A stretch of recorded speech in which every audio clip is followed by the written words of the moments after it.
recording. So much in one day.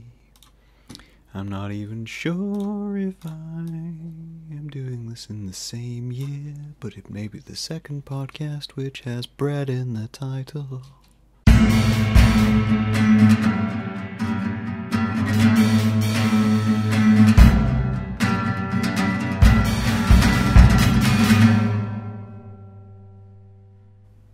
So kids, how are you doing today? So I'm going to tell you a little bit of a story today. We're going to go on a little bit of a journey together as we discuss a few things. So this podcast episode was kind of inevitable.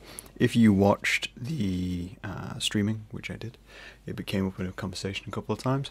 I'm talking to friends who asked me about my life and the things I've been doing. It's come up in conversation a couple of times, and I thought it would be... I wanted to avoid discussing this, right? Because it's going to sound like an oxymoron.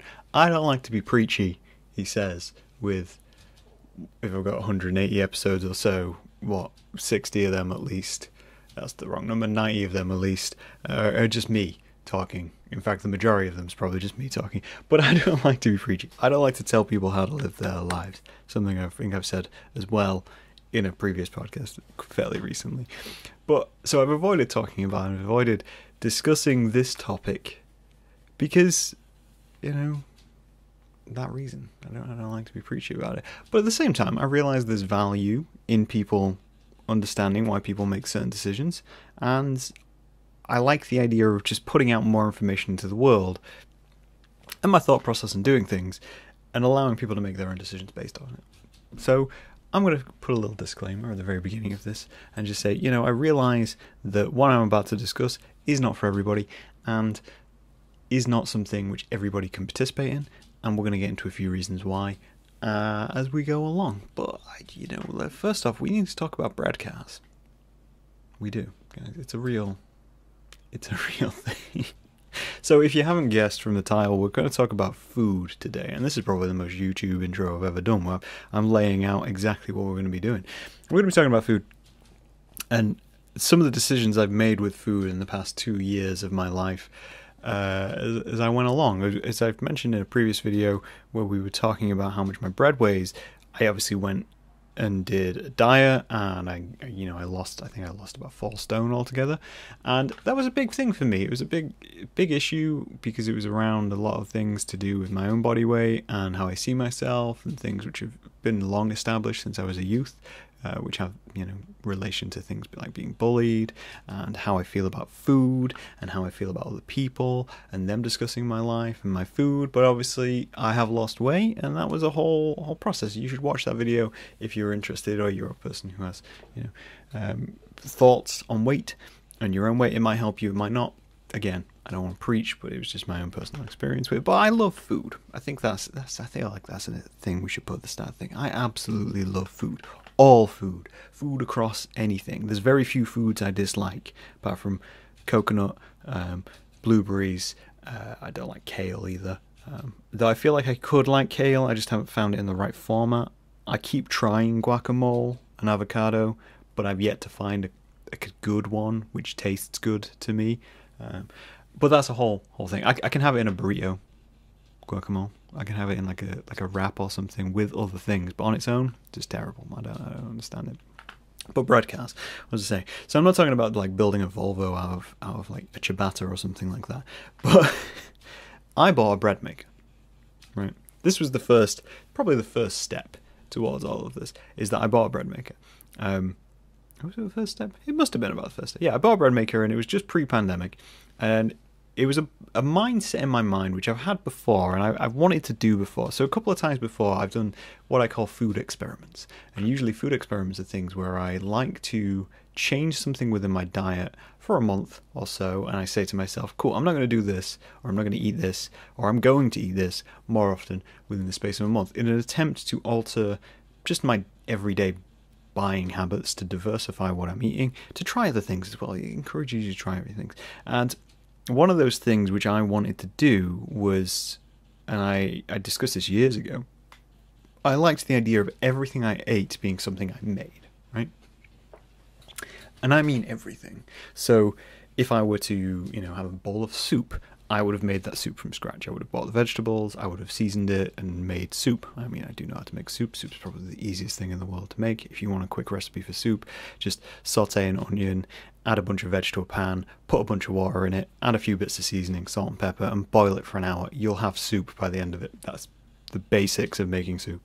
But it came down to the same as well, like bread. I wanted to make all the bread which I wanted. You know, porridge, I was going to learn how to make porridge. Essentially, that was like a knowledge journey I wanted to take. The problem with doing that one was, though, that at the time I was living with another person and they didn't want to do it, which would have meant we'd been on two entirely different diets. And at the time, we didn't have that much money, which meant we could only really afford to do one thing in life, which would have been either make everything from scratch, huge amount of effort, or just keep buying things and change things up as we went along.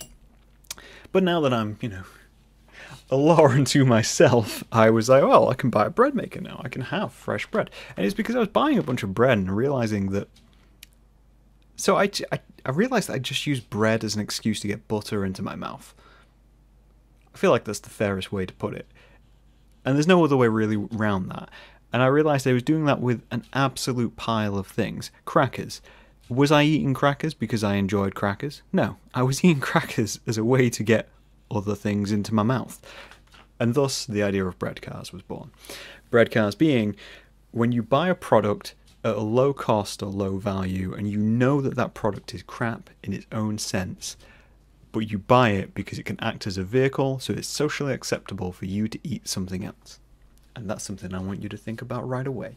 Do you buy bread because you enjoy bread? Or do you buy bread because you want to put meat and butter and salad and other things in your mouth? Could you just get rid of the bread and eat that socially in a situation? Or would people question it? And I wanted to change that dynamic. So taking control of the bread production side of my life, I did that by buying a bread maker. And I haven't looked back, to be honest. I don't really buy bread anymore. The only time I really buy bread is I'll be wandering through Sainsbury's, and if there's like a reduced aisle, like they're getting rid of the fresh bread of the day, I'll buy some bread. Because I'm not going to turn down a crusty loaf for 30 pence. That's a good loaf. Usually it's like £2 for a big loaf like that. So yeah, I'll pick that up. Or things which I don't know how to make, like wraps. I'll buy wraps still. Crumpets, because crumpets are ridiculously like hard to make for what they are, and store-bought crumpets are good. But I stopped buying stuff like, Hovis or Warburns or whatever the other brands of bread are, which is like pre-sliced whatever bread, just because it just didn't engage me anymore. And again, I was just using it as an excuse to put other stuff in my mouth. So for a while, I just stopped buying bread and started eating butter, which is terrible. It's like, you realize how bad it is. And then you're like, why is it socially unacceptable for me to eat 15 grams of butter? But if I spread that 15 grams of butter onto a loaf, suddenly it's acceptable. Right? Hypocrites. That's what's going wrong in the world. You would question someone eating just pure butter, but you wouldn't question them putting it on a piece of bread and then eating that. That's the madness of the world. So I brought, what I'm saying is I was taking a lot of time to think about what I was eating. And the bread maker was the first process of that. It was the first step into that realm of considering what I was eating. Now to my story, the actual kind of core concept of this, and the core concept of this podcast today. So, as many of you know, for about 6 years or so, I worked on night shift. That's been the majority of my working life in the last 10 years. And when you work night shift, you are very much in a pattern of, you have to understand what you're eating, you have to understand where your food is coming from, because your food options in the evening are extremely limited. Like a work day would take you over midnight sometimes, so you're at midnight, what are you going to eat, how are you going to get food if you haven't planned ahead in some capacity? And I was in one of those situations. I was coming home from work, it's about 3 a.m, I didn't have any food in the house, and I decided that, I'll swing by Asda at the time was 24 hours, go by Asda, get myself some snacks, at least then I got food, and then I bought some food for the next day. And I was sitting in my car about 3 a.m. in Asda parking lot, eating a packet of Mattison's fridge raiders. Now, if you don't know, Mattison's fridge raiders are a generic snack meat product which you can buy in the UK. Mattison's being a meat brand, same as kind of like Bernard Matthews or whatever jerky brand you have. Essentially that, but they're just like little chunks of like chicken and pork and stuff, and it's processed, reformatted into shapes, and then put into a bag, and then you buy them for like £1 a packet, which is why people buy them as snacks. They're kind of like a lunchbox snack of meat, and they advertise themselves as protein and whatnot. So I was sat in my car park eating this pack of refrigerators, not really enjoying life, and I just kind of looked at myself and I went, right, so I have no problem with processed food at all. In fact, I love processed food. I say I love all food. But I was eating this certain food and I was like, right, well, for me to get this snack, right, which in all honesty I was eating because I was bored, because that's what I do. I'm eating this snack and I'm thinking to myself, I'm not really enjoying this snack. You know? What am I actually enjoying about this snack? Well, what I'm enjoying about it is that it's salty, and I enjoy salty foods. It's kind of greasy, and I enjoy greasy foods. And that's really it. You know, I'm not getting any of the chicken flavor or pork or whatever it was. I think it was chicken. I'm not getting that from this food, which essentially meant that a chicken had died in order for me to have a snack to eat whilst I was bored. Not for nutrition, not for my health, not for anything else, not even for my mental health, because I didn't feel particularly good about eating it anyway, because I was sitting in a car park at 3 a.m. alone, kind of considering my whole life. Now, so I was sat there, and I was just eating, and I was thinking, like, a chicken literally died. A chicken was having its life, doing things, and it literally died. Like, we killed it so I could have this convenient snack to appease a craving for salt and a craving for fat. And that was it. Right? That was the moment. That was the trigger in my head which said to me, I need to really look at everything I'm eating. I need to look at the things which I'm putting into my body, not from a health aspect, but from more of a, I don't want to use the word ethical aspect, but from a kind of like a moral view of myself and how I treat the world, I guess, is my point. Because this is the other part of it. So when I made this decision, I decided that at the time, okay, it must have been near Christmas, and I decided to myself, well, all right, well, what's the first step I can take to cut products like this out of my brain and cut things like this? And I was like, well, I can stop eating meat. So I did. I've done this before. I've done this for a month or so at a time, where I've gone vegetarian. And again, it would always be an experiment. It would always be something which was just intended to expand my palate and expand the options I had to me. Because, you know, some veg you just don't know how to pick up. Like I was saying to a friend the other day, that pak choy, I have no idea how to cook pak choy. I see it in the supermarket all the time. I have no idea what to do with it, so I never buy it. But at some point I'm going to buy it and figure out what to do with it.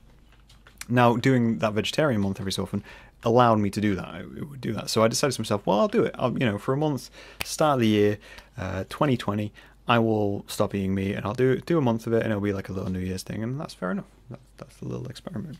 But since then, I've kept it going to the point where next Christmas, at the end of this year, it'll have been 2 years since I ate meat, and it's a strange dynamic in my head, and I think it's surprised a few people, because, as I say, I love food. I do. I love meat. I love eating meat.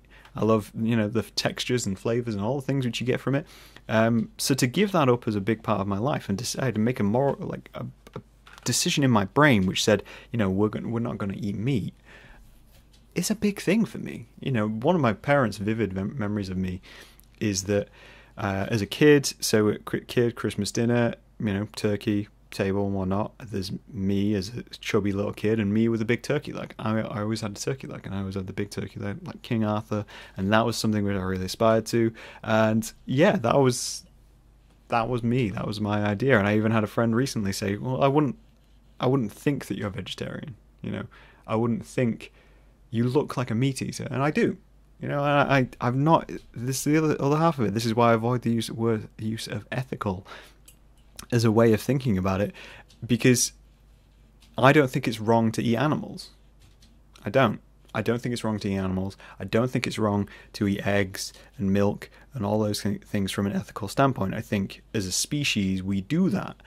what my major underlying and reason why I've kept going this for so long, and the reason which I've kind of folded into it and managed to keep going so long, is that I made a decision that the food that I eat should be more reflective of the ideas that I have about the world and how I like to treat the world. So when I think of people and when I think of the world around me, I think of it from a point of view of, if I interact with a person, I should either be improving the situation or not affecting the situation in a negative way.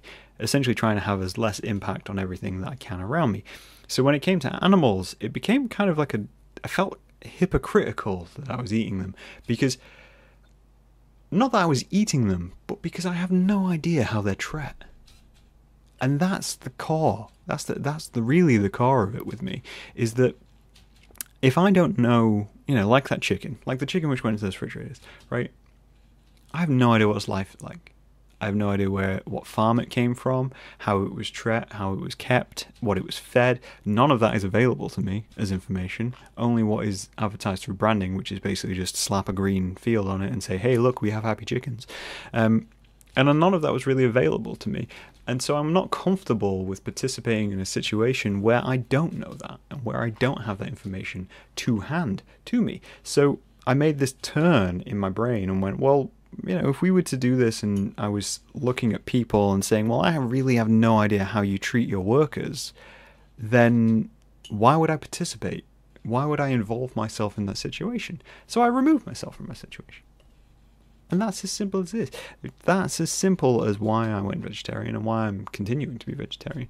I even said to myself in the first year, I was like, if I can find, a butcher who can give me the farm-to-table experience, to use a cliche term, where I can understand about their farming practices, how they're raising their animals, and get access to that and, be able to track that down to a core, and then expand that out into getting a piece of meat, then I would still eat meat.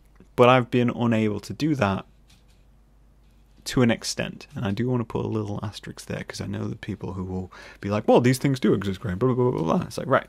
So here, this brings me on to my final point of this. So another part of doing that, I haven't gone full vegan, as I say, because I don't think it's wrong to kind of eat these products. I think it's a fairly consistent, natural way to thing to do. It's just this part of my brain which is like, well, no, you shouldn't, because you like, if you're going to eat something, I think we should have the respect for the animal to eat it and give it a life which was deserving of it, right? Essentially, we should treat these animals like gods until we eat them. It's like we're sacrificing these people and these animals. We should treat them better up until the point we sacrifice them because of our nourishment, and we should treat it like that. They shouldn't be disposable products, is essentially what I'm getting at. They shouldn't be things we just throw away, cook, chuck out, or go, oh yeah, well, we can just throw it in because of this. We shouldn't be mass producing this. It should be more of an ornate thing. But the other barrier of that as well is stuff like milk and eggs and all this kind of thing. And again, it's incredibly hard to find this information. I had to do a lot of research to find brands for dairy products which I decided that I could trust and that I was comfortable with what they were saying. For reference, Yo Valley is who I don't tend to buy any other milk. I tend to buy their brand of milk because there isn't any laws in the UK which say what free range has to be. It's not established as like a thing, and free range can mean that they're only outside a certain amount of times of the year, or the times that they are outside is not well documented, whereas Yo Valley basically just say, right, well, our cows are out for like 90% of the year, like they're out there and they're in free range fields, and we can track that, and you can track that. And the same with eggs. A lot of egg brands now have started to do things where they're like, yes, we have free range eggs, and here's all the details, right? And that's what I want. This is all I really want. I want more accountability in the food industry for the things which are being produced. So I feel, again, kind of going to my boycotting behind the scenes podcast, which we were talking about, is if I just make a change in my life, and again, kind of why I wanted to discuss this, was I'm not here to convince anyone to be vegetarian. I'm not even here to convince you to buy better or anything like that. All I'm saying is this is the logical path which has led me to where I am. And this is where I've established myself and said, hey, well, okay, well, that's why I'm vegetarian. This is why I've stopped eating meat.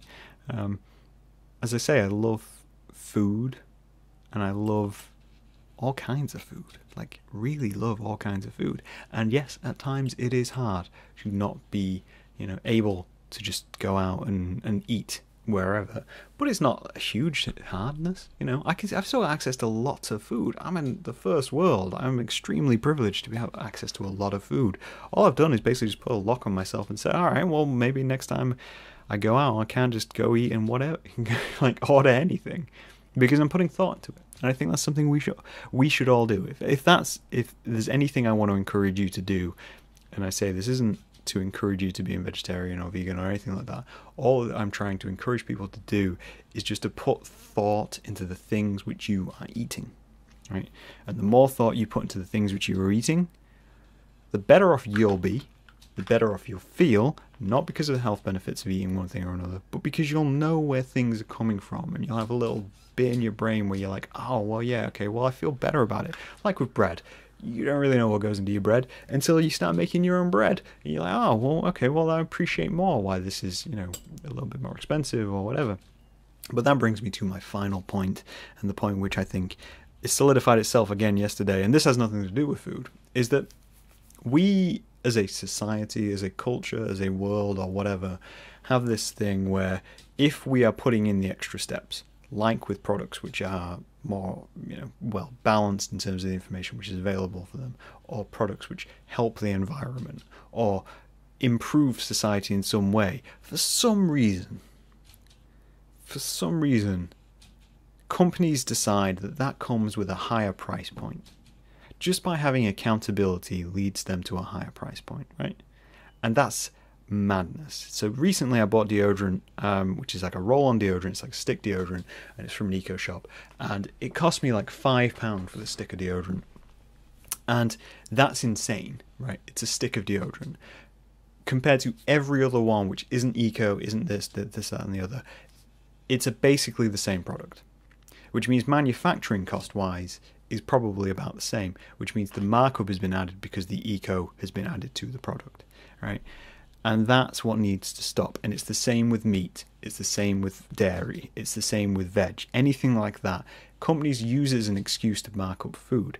Now, meat, I have found a couple of butchers, and I have found a couple of places which have been like, yeah, you know, we have farm to table. You can order very specifically. You can basically get it down to like the name of the animal, as it were. We can show you where they've been. You can track them, and we butcher ethically, and they live a long, happy life, and all these kinds of things.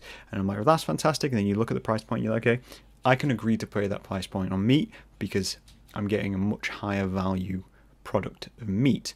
Whereas with dairy and things like that, what you actually need is laws to make high quality the standard. Because as soon as you make high quality the standard, then everything else balances in line. Yo Valley is like £1 more per bottle of milk, and I will agree to pay that because I'm getting peace of mind, essentially. I'm paying for peace of mind, but I can afford to. And that's the crux.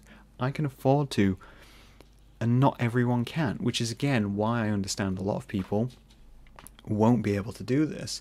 Like, another thing is I use a lot of fake meat products because I really enjoy the texture and taste of meat. And that's... I couldn't have done this in the 90s. I couldn't have gone out of my way and been in the 90s and gone vegetarian because the products just weren't out there. And I've had to learn a lot about doing those things. So the more we ask for these things as consumers, and the more we want these things as consumers, and the more accountability we put on companies to do these things, the cheaper those products get, the more things improve, and you don't even have to use them. You just have to ask for it. Wouldn't it be nice to know where things come from and the products involved and the people involved? I think it would. But that's how we get from broadcast to the destination. I'm trying to think of a good pun to do with meat, and I feel like I'm going to have to put it in the title. But whether it makes your mind up or changes your view, that's not my intention. I've just been asked about it a few times, about why I made that decision, and I feel like there's a long explanation to it, because it's not as simple as I disagree with eating meat. So that's why I just wanted to take the time to discuss it today. Hopefully it helped you understand a little bit. And if you run companies and you run food manufacturing, then it's just something to think about. Yeah? I'd eat meat if I knew the animals were being treated well. But I don't know. And I don't think anything should die for me to just have a snack because I'm bored. That's the basics. The TLDR of this podcast. I'll talk to you guys later. Bye.